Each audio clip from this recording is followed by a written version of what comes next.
Hello my Funatics, it is Fufu here. Today I am bringing you my semi-final match for the GBA D-League. I have played my season now and managed to get into the playoffs, and the winner of this match will go on into the final of the D-League, playing the championship match to see who is the overall winner. So this is big stakes, big stakes at risk here. I'm playing against George, aka Stepchild MC. He's been very strong throughout. He was actually my first match that I played, and he's completely smashed me. It was a 5-0 victory to him. So yeah, it didn't go very well for me at all. His team does match up relatively well against mine, but he also prepares really well, uses some really unconventional sets, and I was not prepared for his sets in the first week, and also I got a bit unlucky, which I think added to the differential. But yeah, it was tricky, and so coming into this match, I was nervous because I thought it would be definitely an uphill struggle just because of the matchup and how George has been doing.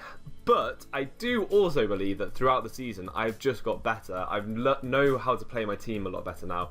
I really didn't get that in the first week. I think it took me, it surprised me a bit that it didn't really come naturally to me. I do like using unconventional sets and things, but the GBA format is very different. Your style of play has to be different.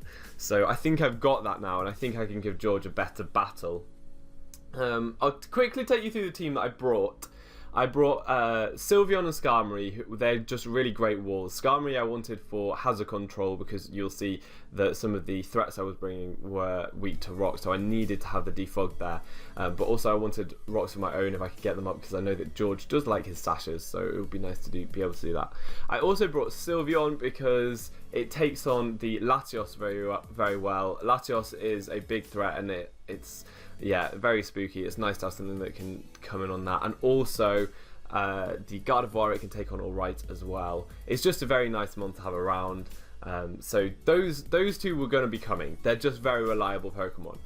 I also decided to bring a rotom-h because I feel like it does match up well against George. He's got the Aegislash, and so I wanted something to be able to take Flash Cannons reliably and Shadow Balls. And so I went with an AV Rotom, and it also allows me to take those Hyper Voices from the Mega Gardevoir nicely. So, and also it's another switch in on defensive Arcanine, which is a big problem to my team. So yeah, Rotom's a very nice switch in on that. So I thought Rotom would be very helpful in this match, and I do like AV Rotom a lot. It's really pulled through for me in the past before, so I wanted to bring it this time. So I'm really happy with that kind of core going on, and then I just decided to bring 3 massive threats, and I'm very pleased with these guys. I thought it's difficult to play because I've got a big rocks weakness, and I need to try and keep those rocks off the field, but if I can pull it off, these guys are going to do big damage. Now, I went with Kyurem. I didn't bring Kyurem last time because I was scared that it just would allow him to bring in Mega Gardevoir every time, outspeed, and get a Hyper Voice off. But now because I'm bringing AV Rotom, I'm not as scared of that. And I just shouldn't bring a subset, because obviously Hyper Voice goes through Substitute. But I decided to go just an all-out attacking Life Orb, mainly specially based Kyurem. And that way it just punches holes in his team. It could do a lot of work. There are a few things on his team that outspeed, namely the Latios and Mega Gardevoir, that I will have to watch out for. But it's so powerful and bulky at the same time, even without bulk investment, because I did have to run max speed to outspeed some of his base 90s and 95s. So that's Kyurem, and I'm hoping that it can do some damage. I was a bit worried that it just wouldn't be fast enough. If George brought a really offensive fast team or priority, things like that, it would get worn down very quickly, and also rocks. Then I decided to bring Pinsir. Pinsir matches up really well against George. He's got the defensive Arcanine that is a good stop to it, but other than that, it really dents George's team. It's a very big threat to him, so it's good to have around. If I can get my rocks up, then his Arcanine is going to have a hard time walling my Pinsir. And then finally, I've got an Infernape, which was kind of necessary just for Crawdon. I needed that Mach Punch or Vacuum Wave priority. Even at +1 speed after a Dragon Dance, I will be able to outspeed and get the Mach Punch or Vacuum Wave off, and it does a ton of damage to the Crawdon. It's also just nice to have another fast thing around that will be able to outspeed some of George's things, and to have a reliable close combat that can take out the Tyranitar. I wanted to have that. So that was basically my team. George brought a lot of threats. I was glad not to see the Aegislash. Aegislash is very scary. I didn't try to make sure that I had things to hit it with as many of my mons as possible. But I'm very glad not to see it. But he has brought 2 huge threats. I'm very scared of defensive Arcanine. It can be very hard to take down. But I have my Life Orb Kyurem, and I have my Rotom that has Hidden Power Ground to take it on relatively okay. And if I can get rocks up, then I can wear it down that way. But it is going to be a threat, and it's very bulky. And if certain things die, then I'm going to really struggle to take it down. He's also brought the Mega Gardevoir. As I say, this is a problem just because it is so powerful. And he can be tricksy with it and run some utility moves. I'm not really sure what he's going to go with on his Mega Gardevoir this time, but it is a threat and I need to be careful around it. And then finally, the Crawdon. I'm really scared of Crawdon because it is so powerful. After a Dragon Dance, it KOs Skarmory. In fact, even just Banded, I think it Banded set just OHKOs everything and 2-hit KOs Skarmory or something stupid like that. It's just so powerful. So I was scared of Crawdon. And if it gets Dragon Dances up, I lose. I just lose. 2 Dragon Dances and that's game. So I was scared of that. Latios is a problem as well just because it outspeeds everything on my team. So that could be a problem. But I do have switch-ins on that. Anyways, let's get into this battle. I wanted to lead with Sylveon because it could take something from everything. There wasn't anything that was going to OHKO Sylveon. If you wanted to lead with a wall, I could Toxic it. If you wanted to lead with an offensive threat, I could Hyper Voice or switch into a more appropriate stop. He does lead with Crawdon, which is a bit of a shame. I'm thinking it's Sash, by the way, he led with it. I'm just going to go straight for a Hyper Voice. If he's banded, he could potentially just take me out. If he was banded, he could have just taken me out. Does turn out to be Sash, which is very good. But I've taken so much damage on Sylveon, and that is not a good start. Not a good start at all, because I need Sylveon. I need Sylveon. I need something to take Draco Meteors and stuff like that. So Sylveon, not looking too healthy, and it feels like I'm a bit on the back foot already. I went for Protect there, which could have been a bit silly in case he tried to set up, but he can't really risk me going for a Hyper Voice right now. Equally, he can't go for a knockoff in case I stay in predicting that and take his Crawdon out. So I'm just going to go straight into my Kyurem, which will be able to take a Crab Hammer relatively well. But it turns out he misses the Crab Hammer, which at the time didn't seem that crucial, but it does come into play later. We will see that when it arises. But now I have the threat in. I'm just going to go straight for an Earth Power because it hits everything on his team, including Latios. And if he wanted to switch into something to take the Ice Beam, like Manaphy or like Arcanine, it would hit them harder than that. So I just go for the Earth Power. It does do a lot of damage to this Gardevoir, and I get the special defense drop, which is really great. Because he has a Mega Jet and I am max speed, I've been running a lot of bulky Kyurems, but this one is max speed. I will be able to outspeed on the first turn, and because of the special defense drop, my Ice Beam will be able to take out this Gardevoir. So I was a bit surprised George stayed in there, but he told me that he forgot that he didn't have Mega Gardevoir's speed yet because he hadn't Mega Jet. So the Mega Gardevoir goes down, and that is huge for me. That is really, really important, and it was because of George's misplay there. So that was unfortunate. I'm not sure without the special defense drop if I'd have taken it out, because Mega Gardevoir does get a boost, but I did have Stab on the Ice Beam. I'm not sure. It would have been quite close. I haven't done that calc yet, though. So now he brings in Tyranitar. I'm going to switch out into my Skarmory. I'm very well aware. I can't let him get rocks, basically. But I'm very well aware that he could have Fire Blast for my Skarmory. And I think that's quite likely. I'm going to go for Defog now.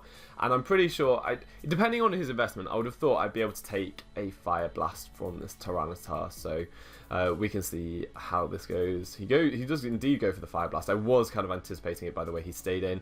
It takes me down to my Sturdy with a critical hit, which was very, very annoying. And he gets the burn. So that's my Defogger gone. Not good for me at all. I'm going to have to go into my Infernape here to try and threaten the Tyranitar out, or just not let him get the rocks up. If I go for close combat, he actually has the Chopple Berry. So I'm not going to be able to KO because I'm not invested on the physical side. I'm actually more specially based, and I carry close combat to OHKO Tyranitar more safely than Focus Blast. But because of the Chopple Berry, I don't actually OHKO, which is really annoying. But I force him to make a decision to either take out my Infernape, which he does do, or get his rocks up, and he decides to take out my Infernape, and I am more than happy about that because I really don't want rocks up on my side of the field. I've still got my Rotom, I've still got my Mega Pinsir, and I've still got my Kyurem that really don't want those rocks. So I'm okay with that. Yeah, and we're currently 4-5, I think. I'm going to go for a return. I did calc this, and I knew that it would probably take out the Tyranitar, although it was very scary when he didn't switch out, because I was thinking he might want to switch into maybe Latios, predicting an EQ or something like that, but he doesn't, and I am able to take out the Tyranitar, meaning that he's hopefully not going to get his, well, he's not going to get his rocks up, which is so good for me. Really, really good. Arcanine comes in. I'm going to switch out. At -1, my return is not going to be doing enough to this Arcanine. But I do have the switch into Rotom, which is very nice. Rotom can take anything from an Arcanine. If you wanted to go for Willow, it wouldn't affect me. If you wanted to go for a Flare Blitz, it really wouldn't do much damage because I'm HP invested. I'm going to stay in on this Manaphy because I don't want him to get off a free Tail Glow, and a Scold, because I'm AV, is really not going to be doing much damage. So that's great. My Rotom can tank that, and I can just go for a Volt Switch and actually do a really, really nice chunk to this Manaphy. That's over half damage, which is so nice. And it means that I get another free switch into my Nip, the Pinsir. And you can already see that if rocks had been up, I wouldn't be having a good time right now. But fortunately, he didn't get them up. And I can go for a return right here. He has a safe switch into Arcanine, which is a bit of a shame. But at the same time, I can start getting some damage on this Arcanine, because once it goes down, nothing really can stop Pinsir at this stage. He's only got the Latios that outspeeds. So that's the only thing I need to be careful of. But I still have Sylveon. It's not a great health though, and I have an AV Rotom. Here I'm going to switch out into my Kyurem, making a bit more of an aggressive play, because I know that I can take any one thing that this Arcanine would want to do. Unless he's got close combat, but he won't have close combat. It does nothing for him against my team, really. So he shows that he has the extreme speed here. So I'm thinking he's got Morning Sun, Will-O-Wisp, Flare Blitz, extreme speed. That's the set I am guessing. I should outspeed this Arcanine, seeing as though he is defensive and I'm max speed, so I can just go straight for an Earth Power. Apart from, I carry Draco Meteor on this set, and it would OHKO anything. He has nothing to take this hit right now. He switches into Latios, probably predicting the Earth Power, but I just go straight for the Draco. That is a dead Latios, and that is a huge dead. That was really, really huge for me, because the Latios was the one thing I think left that outsped my Mega Pinsir, so I just need to whittle that Arcanine, and then I basically win. He brings in the Manaphy, and because I'm -2 special attack and I don't really have, and -1 attack because of Intimidate, I believe. Maybe not. Am I making things up? I don't know. But anyway, yeah, I don't really want to stay in on this Manaphy, and so I switched into my Rotom. He actually goes to the Dazzling Gleam, which would do more damage to my Kyurem, but I'm a fire type, so I resist that, and Rotom can actually take the Dazzling Gleam Scold combo. It doesn't KO. AV Rotom pulling through for me. I love this little thing. Rotom is one of the things that has impressed me the most throughout this season. Really, really reliable Pokemon. I love it.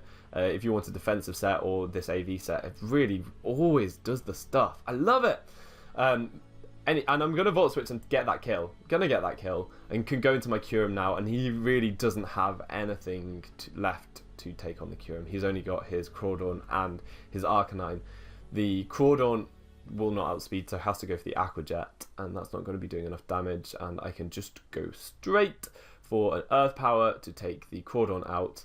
The Life Orb Recoil is racking up though, but again, I do outspeed the Arcanine, so all it can hope for is an extreme speed crit. You can see at this stage that this is where the Crab Hammer miss comes into play, because I think that the extreme speed from the Arcanine would have taken me out at that stage, and I wouldn't have been able to go for the Earth Power, which does take out the Arcanine, sealing the game. I still had a couple of things left. My Sylveon would have been able to take one hit and maybe either go for a Toxic or probably a Toxic, or just throw up a Wish and try and stall out the Arcanine. In fact, yeah, that's probably what I would have done. I'd thrown up a Wish and then Toxic stalled it. But yeah, that's the game. That's it. So I managed to get into the final with a relatively convincing victory. George made a couple of misplays there, I feel like he could have pressured my team a bit more if he had got the rocks up. That was a big play. But other than that, yeah, my team functioned really well. Just having those heavy hitters of Kyurem and Pinsir really pressuring his team, that helped a lot. And AV Rotom. AV Rotom is great, really great. I love it. So that is it. I am into the final. Newcastle United have made it right to the championship match, which is not something that I saw coming at the beginning. I definitely found it tricky to find my groove, but since then I've been very consistent, and I think consistency is the key. Consistency is key.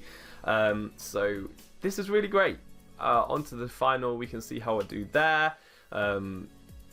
And it's going to be a crazy match. It's against Adam. I played him a couple of times before, and the third time is going to be tricky because he knows my tricks. He's played me. He knows my play style. Again, I know his play style, but it's going to be tricky. I think it's being uploaded to the GBA channel itself, so I'll leave a link to that in the description. And I think it's being uploaded tomorrow, so you guys can go over there and check it out to see what happens. All that's left to be said is I've been foofootoo, you've been awesome, and hopefully see you next time. Bye!